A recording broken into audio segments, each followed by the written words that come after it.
अस्सलामुअलैकुम, मेरा नाम है मोहम्मद कलीम और मैं आपके लिए लेके आ रहा हूँ एक नया प्रोग्राम जिसका नाम है बोट रूम।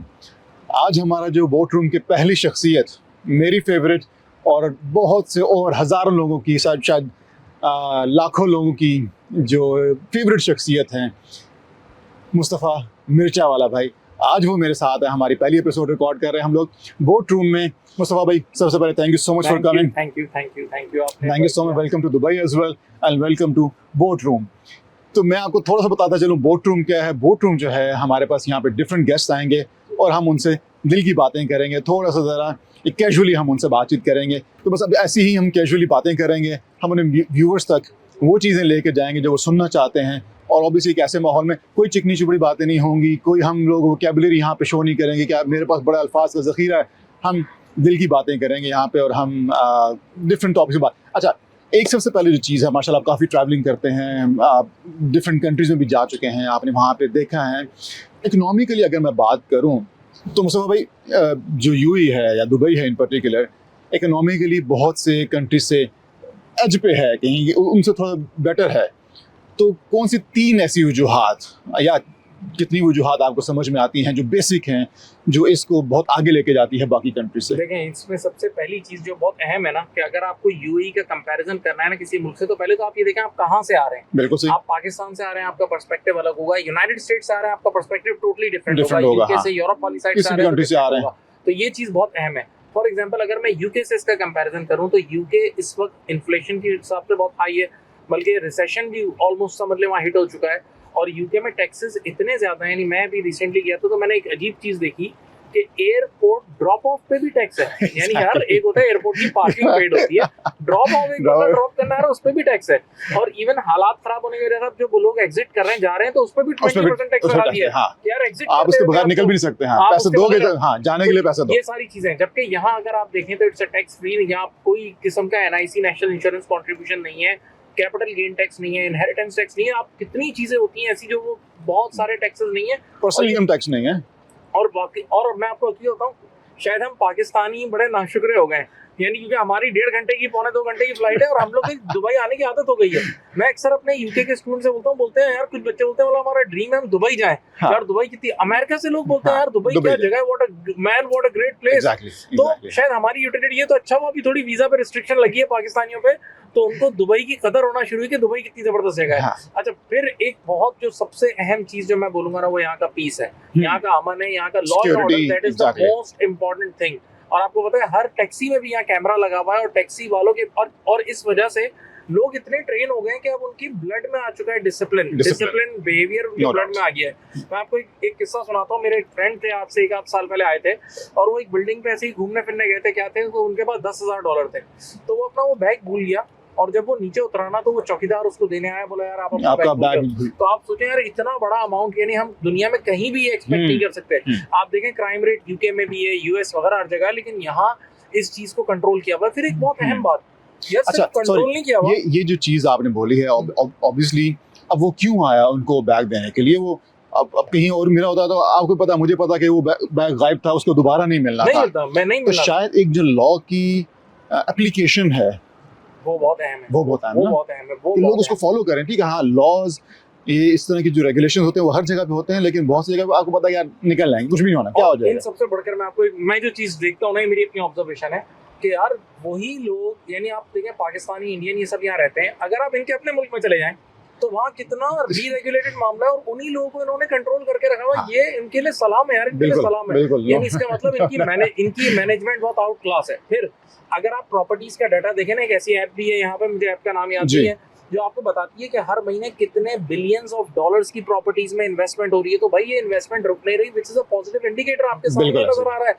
कि कितनी तेजी से कंस्ट्रक्शन हो रही है, हम देख रहे हैं हर डिफरेंट एरियाज में, तो वो इन्वेस्टमेंट आ रही है। अच्छा, मैं एक पिक्चर भी आपके साथ शेयर करूंगा, मैंने भी इस पे एक वीडियो बनाई थी, वो हम इस वीडियो में लगाएंगे भी। वो एक ऐसी पिक्चर है जिसपे नजर आ रहा है कि दुनिया में कहाँ से मिलियनेयर्स और बिलियनेयर्स मूव होकर दूसरे मुल्क में जा रहे हैं। तो बाकायदा उस पिक्चर में नजर आ रहा है कि यूके से इतने $1 बिलियन माइनस हो गए हैं, यहाँ से इतने $1 बिलियन, और उसमें से मेजॉरिटी पैसा इस इकोनॉमी में ऐड हो रहा है, इस इकोनॉमी यूएई के अंदर। तो जब इतनी इन्वेस्टमेंट आ रही है तो डेफिनेटली यहाँ जॉब्स भी क्रिएट होंगी, हर तरह के बिजनेसेस, इकोनॉमी को बूस्ट मिलेगा, इकोनॉमी को बूस्ट मिलेगा। तो ये सारी चीजें, ये सारे फैक्टर्स ओवरऑल बहुत ज्यादा बेनिफिशियल हैं फॉर दिस UAE। अच्छा, एक मेजर पॉइंट जो आपने कंपैरिजन का बोला ना, वो जी। ये है कि यूएई के ग्लोबल रिलेशनशिप दुनिया से बहुत अच्छे हैं। इन्होंने यूनाइटेड स्टेट का बहुत अच्छे रिलेशनशिप रखे हुए हैं, और which is very very important. आप इनकी visa foreign affairs obviously foreign affairs बहुत अच्छी तरह काम इन्होंने हुआ है इसके मैनेज किए ऊपर। हुए हैं। भाई ये बहुत अहम होता है इस वक्त ग्लोबल पॉलिटिक्स। आप देखें दुनिया में कितना तेजी से चेंज आ रहा है, वॉर्स हो रही है, ये हो रही है, तो आपको देखना है कि आपको किस साइड पे रहना है और किस तरह अपने आपको बैलेंस करके चलाना है। फिर इनकी वीजा पॉलिसी आप देखें, यूएस वालों के लिए इन्होंने क्या पॉलिसी रखी है बताऊं, कि फ्री वीजा है, यानी कोई वीजा फीस तक नहीं है। हाँ। इवन हम सऊदीया में भी यूएस वाला बंदा एंटर होता है ना, Exactly. तो हमारे को अपने वीजा ऑन अराइवल है, आप वीजा easily वीजा हो के सकते हैं। चार्जेस हैं, हाँ, चार्जेस charge, exactly. हैं, लेकिन यूएई में देयर इज नो चार्ज। तो इन्होंने कुछ बड़ी इकोनॉमीज के साथ बहुत बना के रखा हुआ है, which is very very positive. लेकिन हाँ, एक चीज और भी है, तो आज से कई सालों पहले मैंने एक आर्टिकल पढ़ा था कि यूएस की इकोनॉमी के साथ भी इसका एक ऐसा लिंक हो गया था कि पास्ट में अगर यूएस में रिसेशन आता था ना, तो लोगों ने यहाँ इतनी इन्वेस्टमेंट की हुई थी कि वो अपनी इन्वेस्टमेंट्स यहाँ से कैश करवा लेते थे, तो उसका इनडायरेक्ट इम्पैक्ट यहाँ भी आता था। यानी एक दौर में इतना ज्यादा इनकी अलाइनमेंट थी, लेकिन अब ये लोग उससे हट चुके हैं, इतना इंडिपेंडेंट हो चुके हैं कि अब दुनिया के हालात के, जो भी दुनिया के हालात हो, फिर भी यूएई की इकोनॉमी अल्टीमेटली बूम पर ही रहेगी। काफी अच्छे से। एग्जैक्टली, हाँ, क्योंकि आप सीख लिया ना, एक दफा कोई प्रॉब्लम आता है तो आप उसका सोल्यूशन फाइंड करते हैं कि सच पहले अगर ये हो गया, क्या मिस्टेक्स थी, उनको रेक्टिफाई किया एक चीज और मैंने नोटिस की, मैं काफी लोगों से मिलता हूँ तो उनके आइडियाज भी आप लोगों से शेयर करता हूँ कि इनके पास they always have a plan B, plan C, ये लोग बहुत रखते हैं कि अगर कभी इनकेस दुनिया के हालात और खराब हुए तो ये ऐसा वीजा भी लॉन्च कर सकते हैं। और हाँ। यानी फ्लेक्सिबिलिटी, जैसे अभी इनका गोल्डन वीजा है 2 मिलियन दिरहम, उससे कितने हाँ। लोग अट्रैक्ट हो रहे हैं, भाई ऑब्वियस सी बात है। बहुत। तो हो सकता है उसकी लिमिट्स बाद में चेंज हो जाए, या हो सकता है अगर दुनिया के हालात और खराब हो तो इनके पास एक प्लान हो कि भाई ये नेशनलिटी ऑफर करेंगे एक सर्टेन अमाउंट के ऊपर। जैसे अमेरिका में वो गोल्डन कार्ड ऑफर किया है डोनाल्ड ट्रम्प ने $5 मिलियन की इन्वेस्टमेंट के। तो ऐसी बहुत सारी चीजें हैं जो अपकमिंग इनके प्लान बी और सी में भी मौजूद है। सही। प्रॉपर्टीज की आपने बात की जी। प्रॉपर्टीज की हम बात करेंगे रिटर्न्स के ऊपर। आपको क्या लगता है कि दुबई की जो प्रॉपर्टी है वो इन्वेस्टर को उतना रिटर्न दे रही है जितना वो एक्सपेक्ट कर रहा है, या अगर मैं या हमारे कोई व्यूवर्स जो हैं वो आना चाहते हैं यहाँ पे प्रॉपर्टीज में इन्वेस्ट करने के लिए, तो बीइंग एन एक्सपर्ट या एक विजिटर, तो आपको क्या लगता है कि हाँ यार, कि यहाँ पे आपको क्या चीज़ अट्रैक्ट करती है कि हाँ आप यहाँ पे इन्वेस्ट करें और फिर उससे रिटर्न जो है वो जनरेट करें? देखें, एक हम जब प्रॉपर्टी में इन्वेस्ट कर रहे होते हैं ना, तो हमारे पास दो तरह के रिटर्न हो रहे होते हैं। एक तो हमें रेंटल इनकम का रेंटल यील्ड मिल रही होती है, और दूसरा हमें मिल रहा होता है कैपिटल गेन। तो दोनों लिहाज से अगर आप पिछले कुछ सालों में देखें ना, तो एक बहुत अच्छा जंप आया। लेकिन डेफिनेटली ये इन्वेस्टर की अपनी नजर है कि वो ऐसी चीजें बाय करे जो कि रनिंग आइटम हो, यानी ऐसे बड़े ब्रांड्स हैं जैसे अच्छे बड़े ब्रांड्स हैं, आप लोकेशंस, ये सब चीजें चेक करें। आपने अगर बिल्कुल साइड बोर्ड आइटम ले ली तो उसमें भी एप्रिसिएशन है, उसमें भी है, लेकिन उसमें वो एप्रिसिएशन आपको नहीं मिलेगा जो यानी जो ब्लू चिप आइटम्स में मिलता है। तो ये वाले फैक्टर्स डेफिनेटली कंसीडर करने के बाद आपने इन्वेस्टमेंट करनी है। फिर आपने ये भी देखना है कि आप विला की तरफ जा रहे हो या आप एक फ्लैट की तरफ जा रहे हो, कि कहाँ डेप्रिसिएशन चॉइस, उस यूनिट की चॉइस क्या होगी, उस यूनिट की चॉइस, ये सारे फैक्टर्स देखें। फिर दुबई की मार्केट में एक चीज मैंने बहुत अच्छी देखी है, बहुत सारे ऐसे डेवलपर्स आ गए जो 1% वाला प्लान दे रहे हैं। यानी 1%, तो 1% इज नथिंग, यानी अगर आप स्लो ग्रेजुअली कर करके भी पेमेंट करो तो उसमें भी आपको एक बहुत अच्छा आप रिटर्न अर्न कर सकते हो। फिर हम लोगों के लिए तो ये बहुत जबरदस्त चीज है कि अगर आप यहाँ प्रॉपर्टी बाय करते हैं तो आपकी फॉरेक्स में, यानी आपका डॉलर या दिरहम्स में आपकी प्रॉपर्टी होती है, तो अगर कोई करेंसी डेप्रिसिएशन होती है तो उससे भी आप प्रोटेक्टेड रहते हो। ये सब चीजें भी हैं। और बाकी यहाँ वैसे भी आपकी इन्वेस्टमेंट प्रोटेक्टेड है। अब इनका एक पास रेकॉर्ड भी बहुत अच्छा है। और जिस तरह दुनिया की इन्वेस्टमेंट आ रही है, तो इतना इसमें घबराने वाली सबसे ज्यादा एक इंपॉर्टेंट चीज आई थी जो यहाँ के लैंड डिपार्टमेंट है, उसने एक एस्क्रो अकाउंट बना दिया। अब उस एस्क्रो अकाउंट की वजह से जो एक फॉरेन या इंटरनेशनल इन्वेस्टर था, उसका ट्रस्ट लोकल मार्केट के ऊपर और ज्यादा बैठ गया कि अब उसकी इन्वेस्टमेंट एटलीस्ट सिक्योर है। जो डेवलपर है वो उसका पैसा लेगा, अगर वो बैंकरप्ट भी होता है, कुछ भी होता है, तो उसकी इन्वेस्टमेंट नहीं डूबती, उसकी इन्वेस्टमेंट रिकवर हो जाती है। अच्छा, ये तो सारी बातें होगी, थोड़ा सा हमें इस इकोनॉमी में लेके हम प्रोफेशन की तरफ भी आते हैं, बीइंग अकाउंटेंट्स। हम उस तरफ भी आते हैं कि यार अकाउंटेंट्स की हम देख रहे हैं। मैंने भी एक दफ़ा बात की थी कि यार अगर हम 20 साल पहले जाते हैं, 20 साल पहले के प्रोफेशन में, अकाउंटिंग प्रोफेशन में और आज के प्रोफेशन में बड़ा फर्क है, बहुत बड़ा, ठीक है, बहुत बड़ा। और आई थिंक अब तो बहुत इतनी चीज़ें आ चुकी हैं कि मैं एक एग्जांपल देता हूँ कि पहले हम लोग कहते थे कि यार हमें तो सारे IFRS आते हैं, ठीक है, हम सब में एक्सपर्ट हैं। आज वो टाइम आ चुका है, आप कहते हैं कि मैं एक में एक्सपर्ट हूँ, बाकी को मुझे नहीं पता, उतना मुझे आइडिया है। तो हम इतना इस लेवल तक आ चुके हैं, इतनी चीज़ें कॉम्प्लेक्स हो चुकी हैं हमारी, और इसमें कोई शर्म की बात नहीं कि यार मैं एक में एक्सपर्ट हूँ, तो इसका मतलब है कि वाकई आप एक्सपर्ट हैं उस चीज़ के अंदर। तो प्रोफेशन IT में जो इम्प्रूवमेंट आई है, जो ChatGPT AI में, तो उसके बाद तो आपको इतनी ज्यादा इंसान को काम करने की नीड भी नहीं है, जो सच है। कि अब तो हिट्स हर करने की चीज- जरूरत नहीं है, हर हिट्स चीज करने याद की करने की जरूरत नहीं है, ऑब्वियसली अब आपके फिंगर टिप्स पे होती है जो पहले शायद नहीं होती थी। और हाँ, ये बहुत से लोग अंडरस्टैंड भी करने की जरूरत है। फर्दर क्या देखते हैं प्रोफेशन के अंदर और क्या चेंज आ रहा है, और स्पेशली जो अकाउंटेंट्स हैं उनको किस चीज का भी ख्याल करने की देखिए जरूरत है? मैं अच्छा देखिए प्रोफेशन में तो अब आपके सामने सबसे अहम जो चीज है ना वो आईटी की नॉलेज है। यानी मेरी खुद अपनी भी एक फर्म है जो मैथ एलएलसी के नाम से, और हम जी। लोग सर्विसेज दे रहे हैं यूएस वगैरह में, तो उसकी भी हम हायरिंग करते हैं। इवन हम अपने इंस्टीट्यूट के लिए भी हायरिंग करते हैं। तो मैं पहली रिक्वायरमेंट ये रखता हूँ कि बंदा आईटी का स्पेशलिस्ट हो, आईटी में उसका हाथ तेज चलना चाहिए और वो अपने आप को कंटिन्यूअसली डेवलप करने वाला बंदा हो। ये बहुत लेकिन एक अहम अकाउंटेंट सब चीजें कैसे करे, वो फाइनेंस को भी अंडरस्टैंड करे, अकाउंटिंग को भी याद रखे, स्टैंडर्ड्स को भी याद रखे, तो आईटी में भी अच्छा हो। नहीं। देखिए हर चीज याद करने की नीड ही नहीं है ना। मैंने आपसे कहा ना आप एक ऐसे स्मार्ट वर्कर हो कि आप टेक्नोलॉजी को यूज करने वाले हो। अगर मैंने कहा ना आप आईटी के, मैंने एआई वाली साइड बोल दी, तो एआई वाली साइड के अंदर आपके सारे काम ऑटोमेटेड हो जाएंगे यार। यानी मैं तो कितनी बार लड़कों को देख रहा होता हूँ कुछ ऐसे भी यूज करना आना चाहिए, उसका यूटिलाइज उसको यूटिलाइज करना आना करना चाहिए। कैसे। और कितनी बार मैं ऐसे बच्चों को देख रहा होता हूँ, ये इंडस्ट्री का मैं आपको फीडबैक भी बता रहा हूँ कि यानी कितने लोग आ रहे होते हैं और उनको बेसिक चीजें नहीं आ रही होती। अब अगर एम्प्लॉयर हर चीज ट्रेन करेगा ना तो वो फायदा नहीं है। मैं एक बड़ी अहम बात है, मैंने इस पे अभी कल परसों भी एक जगह स्पीच थी, वहां भी मैंने बात की कि यार जो सबसे अहम स्किल जो एम्प्लॉयर को इस वक्त रिक्वायर्ड है ना, मैं अकाउंटिंग प्रोफेशन वालों के लिए स्पेशली बोल रहा हूँ, वो है प्रॉब्लम सॉल्विंग। अच्छा हमारे पास आज से 1-1.5 साल पहले एक ईवाई के डायरेक्टर आए थे और उन्होंने एक सेशन कराया था। सेशन किस चीज पे था कि ईवाई वहाँ पाकिस्तान में पहले सिर्फ चार्टर्ड अकाउंटेंट्स को और इन्हीं को हायर करती थी, लेकिन बीच में उनकी कुछ पॉलिसी में इस तरह का चेंज आया कि उन्होंने कहा अब हम आईबीए और लम्स के ग्रेजुएट्स को हायर करेंगे। ठीक है, उन्होंने हायर किया, एक साल डाइवर्सिटी भी आ गई। हाँ, एक साल बाद फिर उनको कुछ चीजें नजर आई उनकी फाइंडिंग, और उसी टॉपिक पे उन्होंने हमारे इंस्टीट्यूट में आके मिर्चावाला में आके सेशन करवाया था। तो उन्होंने उसमें एक चीज बोली, बोला हमें एक बड़ी अच्छी चीज नजर आई, वो दैट इज प्रॉब्लम सॉल्विंग। कि जो लम्स वगैरह के और ये जो यूनिवर्सिटी के जो टॉप टीयर यूनिवर्सिटी के जो बच्चे आते हैं ना, उनमें एक आदत होती है प्रॉब्लम सॉल्विंग, यानी मसले का हल फौरन निकाल देना। ये नहीं कि बार बार आप एम्प्लॉयर के पास आ रहे हो और उसको तंग कर रहे हो। तो मैंने उस प्रॉब्लम मैनेजर के पास चले गए, आप बताएं जी कैसे आप बताएं। तो प्रॉब्लम सॉल्विंग के लिए मैंने 1-2 एग्जांपल्स उस पर निकाली और हमारी क्लास में नजर आता है कि अगर कभी कई बार ऐसा होता है कि कुछ बच्चे 3 दिन बाद क्लास ज्वाइन करते हैं, 4 दिन बाद। अब एक बच्चा जो 4 दिन बाद क्लास में आया है उसके पास डेफिनेटली बुक नहीं होती। हाँ। तो अब जो टाइप ए स्टूडेंट होता है वो मुंह खोल के बैठा होता है, ऐसे देख रहा होता है टीचर को।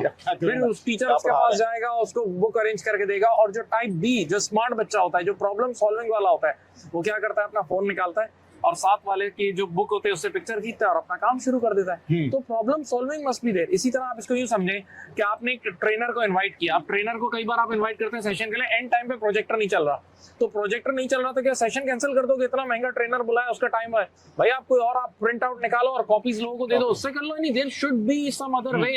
प्रॉब्लम सॉल्विंग वाले बंदा होना जरूरी है अगर आपको आगे बढ़ना है तो अपने अंदर, यानी और तभी मैं कह रहा हूँ मल्टी स्किल्ड हो। आईटी स्किल्स होंगी तो आप बहुत सारे प्रॉब्लम्स का वैसे ही हल ढूंढ लेंगे। अच्छा मुस्तफा भाई, एक चीज मेरा ख्याल है कि बहुत से लोगों के मायने भी ये होगा, अक्सर लोगों को लगता है कि यहाँ पे बड़ी बड़ी आलीशान बिल्डिंग्स देख के और यहाँ का लाइफस्टाइल देख के एक तो लोगों को शायद ये लगता है कि यार यहाँ पे हर बंदा ही मिलियनेयर है, ठीक है, और यहाँ बंदा हर बंदा जो है बुर्ज खलीफा में रहता होगा और उसके अलावा कुछ नहीं करता होगा, और बड़ा इजी मनी है यहाँ पे दुबई के अंदर। आप जैसे ही आएंगे तो बस आप एक बड़ी सारी आलीशान बिल्डिंग में सामने बड़ा आलीशान टेबल होगा, जबरदस्त किस्म की आलीशान रॉयल एक चेयर होगी, आप इस पर बैठे होंगे। आप इस बारे में क्या कहेंगे? देखिए इससे तो बिल्कुल ही 180 डिग्री कहानी है, असल कहानी तो कुछ और ही है। और डेफिनेटली भाई आप बिलियनर्स की लाइफ को देखकर अपने आप को उस तरह प्रिडिक्ट नहीं कर सकते, कभी भी नहीं कर सकते। नहीं, मैं खुद, अच्छा मैं अपने लास्ट 20 ईयर, मैं 2007 में शायद पहली बार दुबई आया हुआ, ठीक है, और 3 दिन के लिए आया था पहली बार, तो मैं तो हिल गया था। बल्कि मैं एक बात ये बोलता हूँ कि मैंने दुनिया के बहुत सारे मुल्क घूमे, शायद दुबई यार में हर चीज है। दुबई के अंदर अमेरिका वाला टच भी है, इसके अंदर हर, इसमें सी है, इसमें पहाड़ है, हर तरह के, और यहाँ के मौसम भी, आप इसकी ठंड भी बहुत कंट्रोलेबल है। इस वक्त हम जनवरी में और हम ओपन सी में खड़े हैं और हम लोग मैनेजेबल है, एक लाइट से जैकेट में, अपर में मैनेजेबल है। तो इस तरह तो दुबई बहुत एक्सेलेंट है। लेकिन देखें, जब कोई भी यहाँ आना चाह रहा है ना, तो पहले थोड़ा होमवर्क करके आए। इस पर कलीम भाई ने भी बहुत सारा कंटेंट बनाया, मैंने खुद एक इस पे वीडियो बनाई थी, how to get job in UAE. तो बाकायदा ये एक बड़ा टॉपिक है कि, और फिर आपने किस तरह कॉस्ट सेविंग करनी है, कहाँ रहना है, किस तरह रूम शेयर करना है आपने, ये सारी चीजें। अभी आज सुबह ही मैंने एक बच्चे को नसीहत की, वो बेचारा नया जॉब करने आया हुआ है, तो 15,000 दिरहम की उसकी कुछ सैलरी है। तो मैंने उसको बोला, मैंने कहा देखो तुम्हें यहाँ पैसे जोड़ने हैं, पैसे बचाने हैं, जब ये टैक्स फ्री इकोनॉमी है तुम्हें बचाना है। और हाँ, लेकिन अगर आप एक बार मॉल्स में घुस गए तो वहां तो ऐसे बड़े बड़े ब्रांड्स हैं, वो तो आपको एकदम खाली कर देंगे। हकीकत है। तो आपने ये देखना है कि आपने अपना कंपनी कौन सी रखनी है, किन लोगों के साथ उठना बैठना है। अगर आपने बहुत शाह खर्च लोगों के साथ उठ बैठ रहे हो और आपके पास खुद पैसे नहीं है तो डेफिनेटली आपका वो मैच नहीं बनेगा। तो आप आहिस्ता आहिस्ता करके ग्रो हो और एक टाइम इन्वेस्ट करें अपने ऊपर, ये बहुत अहम चीज है। एग्जैक्टली। आप इसी बात से एक और चीज मेरे माइंड में जो बड़ी इंपॉर्टेंट है, जिसको मैं बड़ा इंपॉर्टेंट समझता हूँ, लेकिन बहुत से अनफॉर्चुनेटली हमारे अकाउंटेंट्स भी इस चीज़ को अंडरस्टैंड नहीं करते। हम अकाउंटेंट्स जो हैं वो कंपनीज के लिए बजट्स बना रहे हैं, फोरकास्टिंग कर रहे हैं, सब प्लानिंग चल रही होती है, पर्सनल बजटिंग कभी नहीं की। और सेविंग की बात की ना, कि सेविंग आपकी जितने मर्जी दिरहम्स आप यहाँ पे कमा रहे हैं, लेकिन जब आपकी वो एक प्लान नहीं है सेविंग्स का, तो आप कैसे करेंगे? इस पे क्या बात करेंगे? जो पर्सनल बजटिंग है, हम अकाउंटेंट्स इसको इग्नोर कर देते हैं। मैं सबसे अहम ये चीज बोलता हूँ कि आप कमाई कुछ भी कर लें, आप अपने खर्चों पे नजर करें, एक्सपेंडिचर का बजट बनाएं भाई, क्योंकि अगर आप मिलियंस में जाने लगेंगे तो खर्चे भी मिलियंस में जाते हैं यार, और वो पता भी नहीं लगता। आप ऐसा चेंज आ रहा होता है, मैंने ओवर द पीरियड वो एवोल्यूशन मैंने खुद देखा है कि आपके एक्सपेंडिचर इतने बढ़ना शुरू हो जाते हैं, तो आपने उन चीजों को कंट्रोल करना होगा, जिसको हम कहते हैं कि नॉन वैल्यू एडेड एक्टिविटीज से बिल्कुल इज्तनाब करें, उनसे बचें। अगर आप उन चीजों में पड़ गए डेफिनेटली तो फिर तो स्काई इज द लिमिट। आपने अपने टूरिज्म करना भी चाहते हैं तो बजट के अंदर वो शामिल होना चाहिए। इतना बजट जो है मैं इस टाइम पे इसी एक्टिविटी में लगा। और फिर इसमें एक चीज हम लोग पढ़ाते हैं कि सिक्योरिटी फंड अपना जरूर रखें, इमरजेंसी फंड रखें। आप लोग आपके सामने आपने कोविड देखा था, यहाँ का कोविड पाकिस्तान से टफ था। मैं ये बात बोल दूं, पाकिस्तान से टफ था। यहाँ मास्क ना पहनने में कैसे पेनल्टीज थी, कितना अरसे तक तो लोगों को क्वारंटीन कर रहे थे, ये सब चीजें, बहुत सारी चीजें थी। तो जहां आप लोग जहां इधर लॉ एंड ऑर्डर इन्फोर्स होता है, तो यहाँ सख्तियां भी उसी किस्म की है। तो इन चीजों को देखें कि अपने साथ कुछ ऐसा फंड रखें कि भाई अगर कभी खुदा ना खास्ता जॉब चली जाए, कुछ हो जाए, तो आप 6 महीने साल तक आपका किचन चलता रहे। ये बहुत अहम है। तो ये चीजें सबसे पहली फुर्सत में, यानी इवन अगर मैं अपने ऊपर रख के बताऊं, मेरे और सुभान भाई के तो हमारी तो स्टोरी है कि हम लोग जब टीचिंग में आए थे ना, तो हमारे साथ कुछ और दोस्त भी आए थे। तो उन लोगों ने डे वन से इतना एक्सट्रीम स्पेंड किया था, जबकि मैंने और सुभान भाई ने सबसे पहले अपनी प्रॉपर्टीज ली, जो बेसिक अपनी बैक को स्ट्रॉन्ग किया कि भाई आपके पास कुछ ऐसे एसेट्स होंगे, अगर मार्केट अप डाउन भी हुई है तो आप गुजारा कर लें। एग्जैक्टली, आप सर्वाइव कर सकते हैं इन चीज़ों के अंदर। तो दूसरी बात ये है कि अगर मैं बीइंग एन अकाउंटेंट या कोई भी मैं काम करता हूँ, जब मैं खुद उसमें अच्छा नहीं हूँ, मैं किसी दूसरे को अच्छे कैसे बना सकता हूँ? आपकी एज क्रेडिबिलिटी भी इसी चीज़ पे है कि हाँ यार, आप खुद कितने अच्छे हैं इस चीज़ के अंदर, और फिर वही सर्विसेज आप दूसरों को डिलीवर कर सकते हैं। ये दोनों के लिए, चाहे आप जॉब कर रहे हैं, चाहे आप बिजनेस कर रहे हैं। आप अपना बिजनेस खुद नहीं संभाल सक रहे प्रॉपर्ली, उसकी वो मार्केटिंग नहीं कर सके, तो आप किसी और के बिजनेस को कैसे संभालेंगे? बिल्कुल ऐसा ही। ठीक है। एंड पे मैं एक और चीज़, हाँ, बहुत से लोगों को दुबई महंगा लगता है। इस बारे में क्या कहेंगे यार? महंगा है, कैसे महंगा है, क्यों महंगा है? जो लोग बात कर रहे हैं वो क्या कंपेयर कर रहे हैं? मैं तो वैसे एक चीज, मैंने भी अपना नया घर जो लिया ना, तो मैंने शॉपिंग दुबई से की है। अच्छा। यानी घर की शॉपिंग में कितने राउंड्स मैंने लगाए और बैग वेट भी अपना डबल कराया। और बाकायदा मेरी तो ये स्टडी है कि जो यहाँ के जो डेकोरेशन पीसेस वगैरह जो मुझे मिल रहे थे ना, उससे ज्यादा प्राइसेस कराची में थी। तो कराची इटसेल्फ बहुत महंगा हो गया है। इंपोर्टेड आइटम्स पे ड्यूटीज, जैसे ये ड्यूटी फ्री जगह है, यानी ड्यूटी इंपोर्ट ड्यूटीज यहाँ इतनी नहीं है, तो वहाँ कंपैरेटिवली इंपोर्ट ड्यूटीज वगैरह बहुत ज्यादा है, और वहाँ डीरेगुलेटेड मार्केट है, कंपटीशन शायद कुछ चीजों में वहाँ कम है। तो मुझे तो वहाँ की चीजें भी, अगर आप लग्जरी चीजों की बात करें, तो वो मुझे वहाँ महंगी लग रही थी, और वाकई ऐसा ही है। बल्कि मेरा एक दोस्त है, वो तो यहाँ वो बड़ा अजीब नजर से देखता है, तो वो कहता है आज भी यहाँ वो जो इधर डिफरेंट एरियाज में जो चाय मिल रही होती है, वो पहले 1 दिरहम की होती थी, अब शायद 1.5 की हो गई है, इस तरह। तो इन्होंने इस हद तक इसको बेसिक चीजों को कंट्रोल किया हुआ है, जबकि पाकिस्तान में और वहाँ इन्फ्लेशन का लेवल अलग है। फिर आपने ये भी देखना है कि यार अगर आप यहाँ आकर, जैसे अगर रिहाइश की बात कर रहे हो, तो आपने एरिया कौन सा सिलेक्ट करना है, अगर रेंटल इनकम रेंट वगैरह को आपको करना है।